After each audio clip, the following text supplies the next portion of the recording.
ಶೆಟ್ಟಿಪಾಳ್ಯ ಮತ್ತು ಕೊನಪ್ರಗ್ರಹ ಗ್ರಾಮಗಳಿಂದ ಈ ಎರಡು ತೇರುಗಳು ಈ ವರ್ಷ ಹೊಸದಾಗಿ ಪ್ರಾರಂಭ ಮಾಡಿರುತ್ತೇವೆ. ಈ ಉಸ್ಕೂರಿಗೆ ಪ್ರಥಮ ಬಾರಿಗೆ ಗೋನಶೆಟ್ಟಿಪಾಳ್ಯ ತೇರನ್ನು ಹೊಸದಾಗಿ ಕಟ್ಟಿ ಎಲ್ಲ ಐಟಮ್ ಎಲ್ಲರೂ ಹೊಸದಾಗಿ ಕಟ್ಟಿ ಎಳೆದಿರ್ತೀವಿ. ಈ ಮದ್ದೂರಮ್ಮ ಜಾತ್ರೆಗೆ ವಿಶೇಷವಾಗಿ ಈ ಸಾರಿ ಮೊಟ್ಟ ಮೊದಲ ಬಾರಿಗೆ ನಮ್ಮ ಗ್ರಾಮದಿಂದ ತೇರನ್ನು ಕಟ್ಟಿ ಎಳ್ಕೊಂಡೋಗಿ ತುಂಬ ಸಂತೋಷವಾಗಿ ಎಳ್ಕೊಂಡೋಗಿ ಅದೇ ಸಂತೋಷದಿಂದ ಮತ್ತೆ ವಾಪಸ್ ಕರ್ಕೊಂಡ್ಬಂದು ಇವತ್ತು ನಿಲ್ಲಿಸಿದ್ದೀವಿ.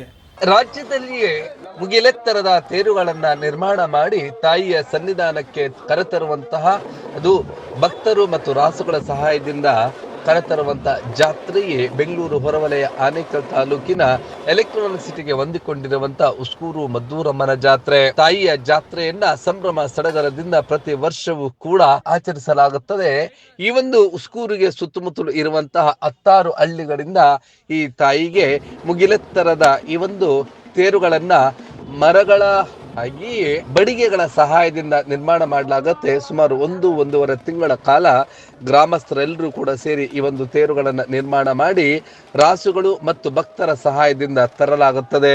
ಇಂತಹ ಒಂದು ಶ್ರೇಷ್ಠವಾದಂತಹ ಹಬ್ಬವನ್ನ ಬಹುಶಃ ನಾವು ರಾಜ್ಯದಲ್ಲೇ ಎಲ್ಲೂ ಕೂಡ ನೋಡೋದಕ್ಕೆ ಸಾಧ್ಯ ಆಗೋದಿಲ್ಲ. ಅಂತಹ ಒಂದು ಶ್ರೇಷ್ಠವಾದಂತಹ ಶಕ್ತಿ ದೇವತೆ ಆಗಿರುವಂತಹ ಉಸ್ಕೂರು ಮದ್ದೂರಮ್ಮನ ಜಾತ್ರೆ ಈ ಬಾರಿ ಪ್ರಪ್ರಥಮ ಬಾರಿಗೆ ಗೋವಿಂದ ಶೆಟ್ಟಿಪಾಳ್ಯದಿಂದಲೂ ಕೂಡ ಈ ಒಂದು ತೇರನ್ನ ನಿರ್ಮಾಣ ಮಾಡಲಾಗಿತ್ತು. ಇಡೀ ಗ್ರಾಮದ ಎಲ್ಲ ಯುವಕರು ವಿಶೇಷವಾದಂತಹ ತಯಾರಿಗಳನ್ನು ನಡೆಸಿಕೊಂಡು ಈ ತಾಯಿಯ ಸನ್ನಿಧಾನಕ್ಕೆ ತರಲು ಶುಕ್ರವಾರ ವಿಶೇಷವಾದಂತಹ ತಂಬಿಟ್ಟಿನಿಂದ ಮಾಡಲಾಗಿದ್ದಂತಹ ಆರತಿಗಳನ್ನ ಬೆಳಗಿದರು. ಶನಿವಾರ ಈ ಒಂದು ತೇರುಗಳನ್ನ ಕರೆತಂದರು ಅಮ್ಮನ ಸನ್ನಿಧಾನಕ್ಕೆ. ಹಾಗೆ ಭಾನುವಾರ ತುಂಬು ಜಾತ್ರೆಯನ್ನ ಮುಗಿಸಿಕೊಂಡಂತ ಈ ತಾಯಿಯನ್ನ ಸೋಮವಾರ ವಿಶೇಷವಾಗಿ ಅಲ್ಲಿಯ ಪೂಜೆಯನ್ನು ಮಾಡಿ ಮಂಗಳವಾರ ವಿಶೇಷವಾದಂತಹ ಪೂಜೆಯನ್ನು ಸಲ್ಲಿಸಿ ವಾಪಸ್ ಸ್ವಗ್ರಾಮಕ್ಕೆ ಕರೆತರುವಂತಹ ಈ ಒಂದು ಅಮೋಘವಾದಂತಹ ದೃಶ್ಯಗಳು ಎಲ್ಲರನ್ನು ಕೂಡ ನಿಬ್ಬೆರಗಾಗಿಸಿತ್ತು. ಯಾವ ರೀತಿ ಸಂತಸದಿಂದ ಅಮ್ಮನ ಸನ್ನಿಧಾನಕ್ಕೆ ಈ ಒಂದು ತೇರನ್ನ ಕರೆತಂದಿದ್ದರೋ ಅದೇ ರೀತಿಯಾಗಿ ವಾಪಸ್ ಸ್ವಗ್ರಾಮಕ್ಕೆ ಕರೆತರುವಂತಹ ಆ ಎಲ್ಲ ರಮಣೀಯವಾದಂತಹ ದೃಶ್ಯಗಳ ಒಂದು ಝಲಕ್ ನೋಡೋಣ ಬನ್ನಿ.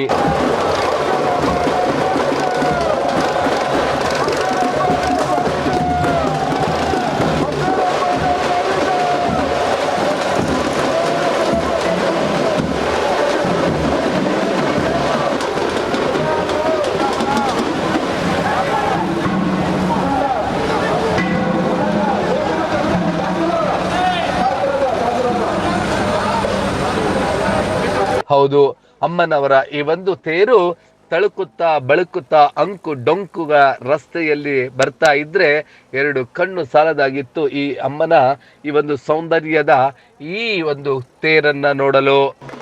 ಈ ಎತ್ತರಕ್ಕೆ ಮರಗಳ ಅಥವಾ ಬಡಿಗೆಗಳ ಸಹಾಯದಿಂದ ನಿರ್ಮಾಣ ಮಾಡಲಾಗಿದ್ದಂತಹ ಈ ಒಂದು ತೇರು ಅಳೆದು ತೂಗಿ ನಿಯಂತ್ರಿಸಿಕೊಂಡು ಆ ಯುವ ಮಿತ್ರರು ಈ ತಾಯಿಯನ್ನ ವಾಪಸ್ ಸ್ವಗ್ರಾಮಕ್ಕೆ ತೇರಿನ ಮೂಲಕ ಕರೆತರ್ತಾ ಇದ್ದಂತ ಮತ್ತಷ್ಟು ದೃಶ್ಯಗಳನ್ನ ನೋಡೋಣ ಬನ್ನಿ.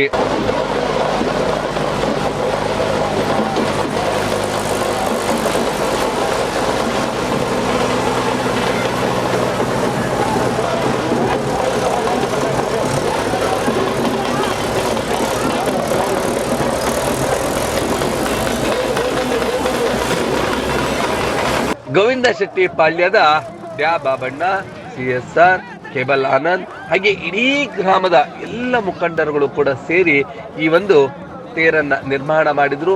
ಯುವ ಮಿತ್ರರು ಅದರಲ್ಲೂ ವಿಶೇಷವಾಗಿ ಯುವಕರ ಪಡೆ ತೇಜು, ಸಿದ್ಧಾರ್ಥ್, ಪ್ರಮೋದ್ ಹಾಗೆ ಇನ್ನಿತರ ಎಲ್ಲ ಯುವ ಪಡೆ ಈ ಒಂದು ತೇರಿನ ನಿರ್ಮಾಣದಲ್ಲಿ ತಮ್ಮನ್ನ ತಾವು ತೊಡಗಿಸಿಕೊಂಡಿದ್ದರು. ಈ ಒಂದು ರಮಣೀಯವಾದಂತ ಮತ್ತಷ್ಟು ದೃಶ್ಯಗಳನ್ನ ನೋಡ್ತಾ ಈ ಒಂದು ಸಂದರ್ಭದಲ್ಲಿ ಆ ತಾಯಿಯ ತೇರನ್ನ ವಾಪಸ್ ಕರೆತರುವಂತ ಮತ್ತಷ್ಟು ದೃಶ್ಯಗಳನ್ನ ಕಣ್ತುಂಬಿಕೊಳ್ಳೋಣ ಬನ್ನಿ.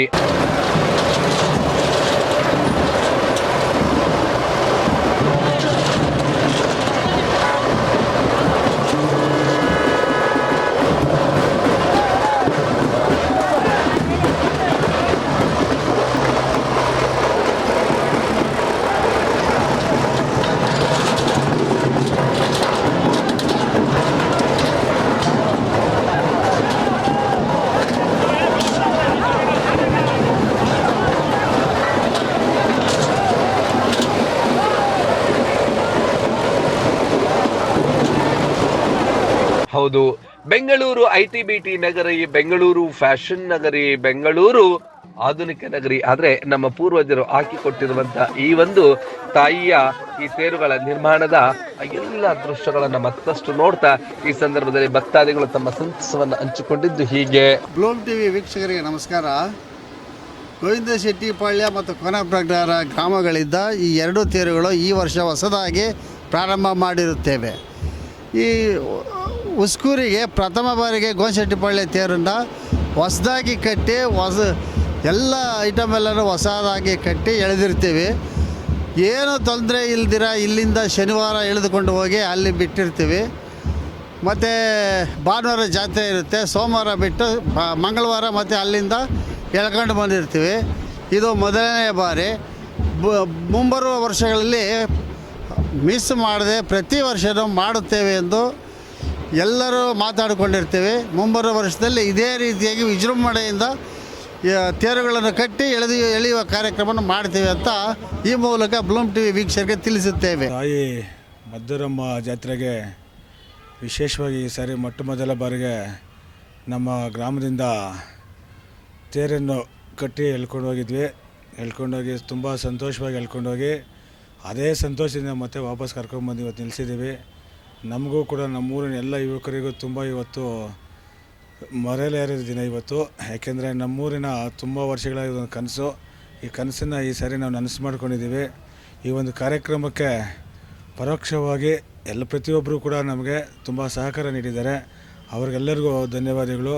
ವಿಶೇಷವಾಗಿ ನಮ್ಮ ಕೇಬಲ್ ಸೀನಣ್ಣವರು, ಅದೇ ರೀತಿ ನಮ್ಮ ಪೊಲೀಸ್ ಇಲಾಖೆಯಲ್ಲಿರ್ಬೋದು, ನಮ್ಮ ಕೋನಪ್ಪನಗರ ಪುರಸಭೆ ವ್ಯಾಪ್ತಿಯ ಎಲ್ಲ ಇಲಾಖೆಯವರು ಮತ್ತು ಫಾರೆಸ್ಟ್ ಡಿಪಾರ್ಟ್ಮೆಂಟವರು, KB ಅವರು, ಇನ್ನೂ ಅನೇಕ ಇಲಾಖೆಯವರು ಕೂಡ ನಮಗೆ ತುಂಬ ಹೆಗಲು ಕೊಟ್ಟು ನಮಗೆ ರಾತ್ರಿ ಆಗಲೂ ಜೊತೆಯಲ್ಲಿದ್ದು ಪ್ರತಿಯೊಂದು ಕೆಲಸನೂ ನಮಗೆ ಜೊತೆಯಲ್ಲಿ ಇದ್ಕೊಂಡು ಮಾಡಿಕೊಟ್ಟಿದ್ದಾರೆ.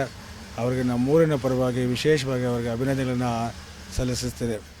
ಮತ್ತು ತೇರು ಕಟ್ಟೋದಕ್ಕೆ ಕೂಡ ನಮ್ಮ ದೊಡ್ಡನಾಮಂಗಲ ಗ್ರಾಮದವರು, ನಮ್ಮ ರಾಜೇಶ್ ಹುಡುಗರು, ಅನಿಲ ಇರ್ಬೋದು, ಮುರಳಿ ಇರ್ಬೋದು, ಇನ್ನೂ ಸುಮಾರು ಹುಡುಗರೆಲ್ಲ ಬಂದು ನಮ್ಮ ಜೊತೆಯಲ್ಲೇ ಬಂದು ಅವರು ರಾತ್ರಿ ಎಲ್ಲ ನಿಂತ್ಕೊಂಡು ನಮ್ಮ ಜೊತೆಯಲ್ಲಿ ತೇರನ್ನು ಕಟ್ಟಿಕೊಟ್ಟು ಅವರು ನಮ್ಮ ಜೊತೆಲಿ ಇದ್ದು ಇಲ್ಲಿಂದ ಮತ್ತೆ ಉಸ್ಕೂರು ಹೊಡೆಯೋರಿಗೂ ಜೊತೆಯಲ್ಲಿದ್ದು ಅಲ್ಲಿಂದ ಕರ್ಕೊಂಡು ಬರೋರು ಕೂಡ ನಮ್ಮ ಜೊತೆಲಿದ್ದಾರೆ.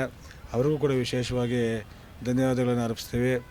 ಅದೇ ರೀತಿ ಮದಗಂಡಳ್ಳಿಯಿಂದ ಬಂದಿದ್ದರು ಹುಡುಗರು, ಅವರು ಕೂಡ ನಮಗೆ ತುಂಬ ಸಹಕಾರ ಕೊಟ್ಟಿದ್ದಾರೆ. ಅವ್ರಿಗೂ ಕೂಡ ನಮ್ಮೂರಿನ ಪರವಾಗಿ ಅವ್ರಿಗೂ ಕೂಡ ಒಂದು ವಿಶೇಷವಾದಂಥ ಒಂದು ಅಭಿನಂದನೆಗಳನ್ನು ಸಲ್ಲಿಸ್ತೀನಿ. ವಿಶೇಷವಾಗಿ ಇನ್ನೊಂದೇನೇನಪ್ಪ ಅಂದರೆ ನಮ್ಮೂರಲ್ಲಿ ಹುಡುಗರೆಲ್ಲ ಸೇರಿ ಒಂದೇ ದಿನಕ್ಕೆ ಡಿಸೈಡ್ ಮಾಡಿದ್ವಿ, ಈ ಸಾರಿ ನಾವು ತೇರು ಕಟ್ಟಲೇಬೇಕಂದ್ಬಿಟ್ಟು ಎಲ್ಲ ಯುವಕರು ಸೇರಿ ಒಂದೇ ದಿನದಲ್ಲಿ ಡಿಸೈಡ್ ಮಾಡಿ ನೆಕ್ಸ್ಟ್ ಡೇನೇ ಸ್ಟಾರ್ಟ್ ಮಾಡಿದ್ವಿ. ಅದು ಯಾವ ಥರ ಮಾಡಿದ್ವೋ ಏನೋ ನಮಗೂ ಒಂಥರ ಆಶ್ಚರ್ಯ. ಅದೇ ರೀತಿ ಅಷ್ಟು ಫಾಸ್ಟಾಗಿ ಮಾಡಿ ಅದೇ ರೀತಿ ತುಂಬ ಸಂತೋಷವಾಗಿ ಕೂಡ ಆಯಿತು ಈ ಒಂದು ಕಾರ್ಯಕ್ರಮ. ತೇರು ಕಟ್ಟಿ ಎಳ್ಕೊಂಡಾಗ ಹೋಗಿ ಮತ್ತೆ ಉಸ್ಕೂರಿಂದ ವಾಪಸ್ ಬಂದಿದ್ದೀವಿ. ತುಂಬ ಸಂತೋಷವಾಗ್ತಾಯಿದೆ. ನಮ್ಮೂರಿನ ಯುವಕರಿಗೆ ನನ್ನ ವೈಯಕ್ತಿಕವಾಗಿ ಕೂಡ ಅವರಿಗೆ ಅಭಿನಂದನೆಗಳನ್ನ ಸಲ್ಲಿಸ್ತೇನೆ. ಪ್ರತಿಯೊಬ್ಬರಿಗೂ ಈ ಒಂದು ಕಾರ್ಯಕ್ರಮದ ಪ್ರತಿಯೊಬ್ಬರಿಗೂ ದುಡಿದವ್ರಿಗೆಲ್ಲರಿಗೂ ತಾಯಿ ಮದ್ದೂರಮ್ಮನ ಆಶೀರ್ವಾದ ಸದಾ ಇರಲಿ ಅಂತ ಆ ತಾಯಿ ಹತ್ರ ಬೇಡ್ಕೊಳ್ತಾ, ಇನ್ನು ತಾಯಿಯ ತೇರು ಗೋವಿಂದ ಶೆಟ್ಟಿಪಾಳ್ಯಕ್ಕೆ ವಾಪಸ್ ಆಗ್ತಾ ಇದ್ದಂತೆ ತಾಯಂದಿರು ದೃಷ್ಟಿ ನೀರನ್ನ ತೆಗೆದು ಆ ತಾಯಿಗೆ ದೃಷ್ಟಿಯನ್ನ ತೆಗೆದು ಆ ಒಂದು ದೃಷ್ಟಿ ನೀರನ್ನ ಚಕ್ರಗಳ ಮೇಲೆ ಅಂದ್ರೆ ಗಾಲಿಗಳ ಮೇಲೆ ಹಾಕಿ ಆ ತಾಯಿಗೆ ಆಗಿದ್ದಂತ ದೃಷ್ಟಿಯನ್ನ ತೆಗೆಯುತ್ತಿದ್ದಂತ ದೃಶ್ಯಗಳನ್ನು ನೋಡ್ತಾ ಇನ್ನಷ್ಟು ಭಕ್ತರು ತಮ್ಮ ಸಂತಸವನ್ನು ಹಂಚಿಕೊಂಡಿದ್ದು ಹೀಗೆ. ಸಂಪ್ರದಾಯದಂತೆ ಪ್ರತಿ ವರ್ಷ ಮದ್ದೂರಮ್ಮ ಜಾತ್ರೆ ನಮ್ಮ ಗ್ರಾಮದಲ್ಲಿ ನಡೀತಾ ಇದೆ. ಸುಮಾರು ಈ ಮದ್ದೂರಮ್ಮ ಉಸ್ಕೂರಿಗೆ ಗ್ರಾಮಕ್ಕೆ ಸಂಬಂಧಪಟ್ಟಂತೆ ಸುಮಾರು ಒಂದು 33 ಹಳ್ಳಿಗಳಲ್ಲಿ ಪ್ರತಿ ವರ್ಷ ಸಂಪ್ರದಾಯವಾಗಿ ನಡೀತಾ ಇರ್ತದೆ. ಅದರಲ್ಲಿ ವಿಶೇಷವಾಗಿ ತೇರುಗಳು ಅಂದರೆ ಕುರ್ಜು ನಿಮಗೆಲ್ಲ ಗೊತ್ತಿರೋ ಹಾಗೆ ಸುಮಾರು ಒಂದು 16 ಹಳ್ಳಿಗಳಿಂದ ಬರ್ತದೆ. ಅದರಲ್ಲೂ ನಮ್ಮ ಗ್ರಾಮ ಗೋವಿಂದಶೆಟ್ಟಿಪಾಳ್ಯ ಮತ್ತು ಕೋನಪ್ಪನಗರ ಗ್ರಾಮದಿಂದ ವಿಶೇಷವಾಗಿ ನಮ್ಮ ಯುವಕರು ತುರ್ತಾಗಿ ಗ್ರಾಮದ ಹಬ್ಬವಾಗಿ ಮಾತಾಡಬೇಕಾದ್ರೆ ಕೇವಲ ಒಂದು ತಿಂಗಳ ಅವಕಾಶ ಇತ್ತು. ಅದರಲ್ಲಿ ನಾವು ಕುರ್ಜಿ ಕಟ್ಟಬೇಕಂತೇಳಿ ಒಂದು ಶಬ್ದ ಮಾಡಿದ್ರು. ಅವರ ಆಸೆಯಂತೆ ಯುವಕರು ನಮ್ಮ ಮಣ್ಣು ಇರ್ಬೋದು, ಅಪ್ಪಿ ಇರ್ಬೋದು, ಎಲ್ಲ ಪ್ರತಿಯೊಬ್ಬರು ಒಬ್ಬರು ಹೆಸರು ಹೇಳೋದು ಇನ್ನೊಬ್ಬರಿಗೆ ಬೇಜಾರಾಗ್ಬೋದು. ಪ್ರತಿಯೊಬ್ಬರು ಯುವಕರ ತಂಡ ಗೋವಿಂದಶೆಟ್ಟಿಪಾಳ್ಯದಲ್ಲಿರೋರು ಎಲ್ಲರೂ ಹಿರಿಯರ ಒಂದು ಸಹಕಾರ, ಅವರ ಮಾರ್ಗದರ್ಶನ ಮತ್ತು ಈ ಯುವಕರ ಒಂದು ಪ್ರೋತ್ಸಾಹದಿಂದ ಇವತ್ತು ಅದ್ದೂರಿಯಾದಂಥ ಒಂದು ರಥ ಕುರ್ಜನ್ನು ನಿರ್ಮಾಣ ಮಾಡಿ ಒಂದು ಉಸ್ಕೂರಿಗೆ ನಾವು ಕರೆದು ತರುವಂಥ ಒಂದು ಕಾರ್ಯವನ್ನು ಯಶಸ್ವಿಯಾಗಿ ನೆರವೇರಿಸಿದ್ದಾರೆ. ಮೊದಲಿಗೆ ನಾನು ನನ್ನ ವೈಯಕ್ತಿಕವಾಗಿ ಹಾಗೂ ಗ್ರಾಮದ ಪರವಾಗಿ ಅವರೆಲ್ಲರಿಗೂ ಕೂಡ ಕೃತಜ್ಞತೆಗಳನ್ನು ಅರ್ಪಣೆ ಮಾಡ್ತಾ ಇದ್ದೀನಿ. ಹಾಗೂ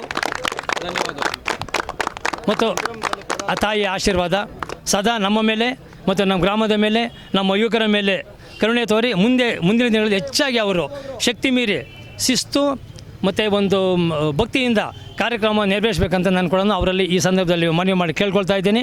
ಮತ್ತು ನಮ್ಮ ಗ್ರಾಮದ ತೇರು ತುಂಬ ಕಿರಿದಾದ ರಸ್ತೆಗಳಲ್ಲಿ ಸಂಚಾರ ಮಾಡಿದ್ದು ಅಷ್ಟೊಂದು ಸುಲಭ ಅಲ್ಲ. ತಾವು ಕೂಡ ನೋಡಿದ್ದೀರಾ. ಇಲ್ಲಿ ಮುಂದೆ ಒಂದು 2 ಕಡೆ ಲೈಟ್ ಕಂಬ ಇದೆ. ಅಲ್ಲಿ ಮತ್ತು ಶಾಂತಿಪುರ ಮತ್ತು ನಾಯ್ಡು ಲೇಔಟು ಚಿಕ್ಕನಾಮಗಲ ಮಾರ್ಗವಾಗಿ ತಲುಪಬೇಕಾದ್ರೆ ಭಾಳಷ್ಟು ಶ್ರಮ ಪಟ್ಟಿದ್ದಾರೆ. ಮತ್ತು ಕರ್ತರಬೇಕಾದ್ರೂ ಅಷ್ಟೇ ತುಂಬ ಶ್ರಮ ಪಟ್ಟಿದ್ದಾರೆ. ಅವರ ಶ್ರಮಕ್ಕೆ ಪ್ರತಿಫಲ ಆ ತಾಯಿ ಕರುಣೆ ಮಾಡಲಿ ಅಂತ ಕೂಡ ನಾನು ಕೇಳ್ಕೊಳ್ತಾ ಇದ್ದೀನಿ. ಈ ಒಂದು ಕಾರ್ಯಕ್ರಮ ಯಶಸ್ವಿ ಆಗಬೇಕಾದ್ರೆ ನಮ್ಮ ಯುವಕರು ಈ ದೇಶವನ್ನು ಕಟ್ಟುವಂಥ ಕೆಲಸ ಒಗ್ಗಟ್ಟಿದ್ರೆ ಏನು ಬೇಕಾದ್ರೂ ಮಾಡ್ಬೋದು. ಆ ಒಗ್ಗಟ್ಟು ನನ್ನ ಗ್ರಾಮದ ಪ್ರತಿಯೊಬ್ಬ ನನ್ನ ಹುಡುಗರಲ್ಲಿದೆ. ಮುಂದಿನ ದಿನಗಳು ಶಕ್ತಿ ಹೆಚ್ಚಾಗಿ ತುಂಬಲಿ ಅಂದ್ಕೊಳ್ಳೋಣ ನಾನು ಈ ಸಂದರ್ಭದಲ್ಲಿ ಅವ್ರನ್ನ ಕೇಳ್ಕೊಳ್ತಾ ಇದ್ದೀನಿ. ಆ ತಾಯಿ ಆಶೀರ್ವಾದ ಯಾವಾಗಲೂ ಅವ್ರ ಮೇಲೆ ಇರಲಿ. ನಾವು ತಮಿಳುನಾಡಿಂದ ಆನೇಕಲ್ ಗಡಿ ಭಾಗ ಮದಗೊಂಡಹಳ್ಳಿ ನಮ್ಮೂರು. ಗೋವಿಂದಶೆಟ್ಟಿಪಾಳ್ಯ ಪಾಳ್ಯದಲ್ಲಿ ಫಸ್ಟ್ ಸಲ ಕುರ್ಜನ ಕಟ್ಟಿದ್ರು. ಸೊ ಇವರಿನ ಪ್ರಜೆಗಳಿಂದ, ಇವರಿನ ಯುವಕರಿಂದ, ಇವರ ದೊಡ್ಡವರಿಂದ ನಮಗೆ ತೇರಿಗೆ ಹಚ್ಕೊಡುವಂಥ ಕೆಲಸ, ಒಂದು ಮಿದ್ದೆ ಕೊಡುವಂಥ ಕೆಲಸ ನಮಗೆ ಸಿಕ್ತು. ಸೊ ನಮ್ಮೂರಿಂದ ಸುಮಾರು ಒಂದು 25ಕ್ಕೂ ಹೆಚ್ಚು ಯುವಕರು ಬಂದು ಈ ಜಾತ್ರೆಯನ್ನು ತುಂಬ ಅದ್ದೂರಿಯಾಗಿ ಯಾವುದೇ ರೀತಿ ಯಾರಿಗೂ ತೊಂದರೆ ಇಲ್ಲದೆ ನಡೆಸ್ಕೊಟ್ವಿ. ಈ ಮದ್ದೂರಮ್ಮನ ಜಾತ್ರೆ ಅನ್ನೋದು ಸುಮಾರು ಆದಿಕಾಲದಿಂದಲೂ ನಡೀತಿದೆ ಅಂತ ಇಲ್ಲಿನ ಹಿರಿಯರು ಕಿರಿಯರು ಎಲ್ಲರೂ ಹೇಳ್ತಾರೆ. ಇನ್ನು ಇದೇ ರೀತಿ ಈ ವರ್ಷ 17 ಕುರ್ಜಾಗಿತ್ತು. ಇನ್ನು ಮುಂದಕ್ಕೆ 106 ಕುರ್ಜುಗಳು ಆಗಿ ಈ ಮದ್ದೂರಮ್ಮನ ಜಾತ್ರೆ ನಮ್ಮ ಭರತಖಂಡಕ್ಕೆ ಒಂದು ದೊಡ್ಡ ಕೊಡುಗೆಯಾಗಿ ನಿಲ್ಲಲಿ. ಈ ಜಾತ್ರೆ ಇನ್ನೂ ಮುಂದಕ್ಕೆ ಇನ್ನೂ ಅದ್ದೂರಿಯಾಗಿ ನಡೆದು ನಮ್ಮ ಜನಗೆಲ್ಲ ಸಂತೋಷ ಅಂತ ವರ್ಷದಿಂದ ವರ್ಷಕ್ಕೆ ತಾಯಿ ಉಸ್ಕೂರು ಮದ್ದೂರಮ್ಮನ ಜಾತ್ರಾ ಮಹೋತ್ಸವ ವೈಭವದಿಂದ ನಡೀತಿದೆ. ಈ ಒಂದು ಜಾತ್ರಾ ಮಹೋತ್ಸವದಲ್ಲಿ ಎಲ್ಲರ ಭಕ್ತಾದಿಗಳು ಕೂಡ ಭಾಗವಹಿಸಿ ಆ ತಾಯಿಯ ಕಣ್ತುಂಬಿಕೊಂಡು ಆ ತಾಯಿಯ ಕೃಪೆಗೆ ಪಾತ್ರರಾಗಿದ್ದರು.